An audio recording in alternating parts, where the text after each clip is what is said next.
Well, to our weekly feature, that is the next frontier, and the continued drought in most parts of the country is now a threat to the survival of one of Kenya's oldest irrigation schemes, and that is the Perkera Irrigation scheme in Baringo County. This as conflict between farmers in the scheme and the pastoral community living around the scheme intensifies over the use of water from the Perkera River. On this week's episode of the Next Frontier, Keitany visits the region and brings us the following report.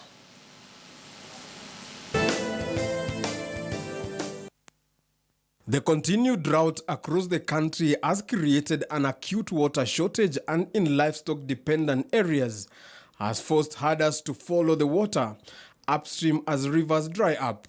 This is occasioning conflict between pastoral and crop farmers as livestock invade farming areas. It is this pattern that is playing out in Baringo County as pastoral communities and farmers who both depend on the Perkera River clash over whether to leave river water to roaming animals or leave it for irrigation. Tumekuwa na changamoto sana ya maji ambaye inabidi mpaka unapanda tu crop moja peke yake na pengine uko na mwanafunzi ama ya school fees, so unakuta mkulima atasalipa school fees, mara zingine tunapanda shamba inapotea.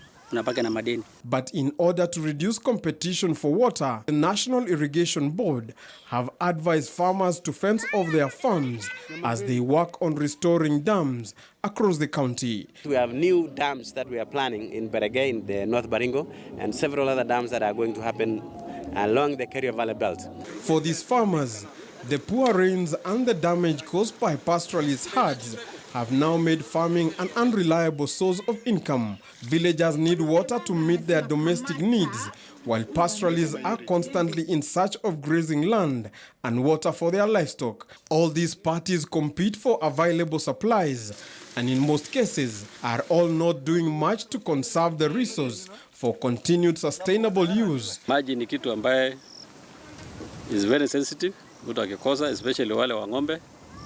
Mimi kama chairman nahakikisha naongelesha wale wa mifugo na wale wa mimea na harmonize ili kila mtu akubaliane na ile ratiba tumeweka.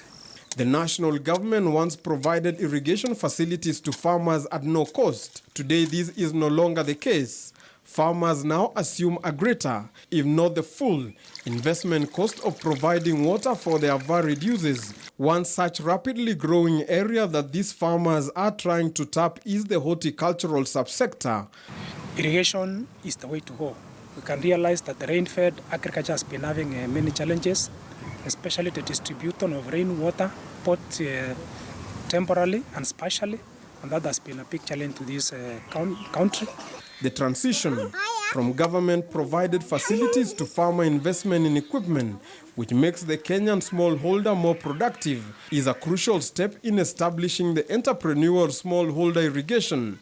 But the current rising water shortage is now threatening to water down these efforts as conflict over the resource threatens to consume the region.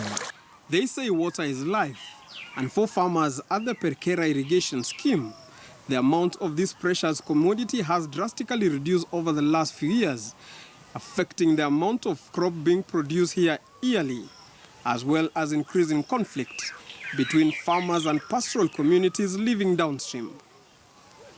Keitany for the Next Frontier.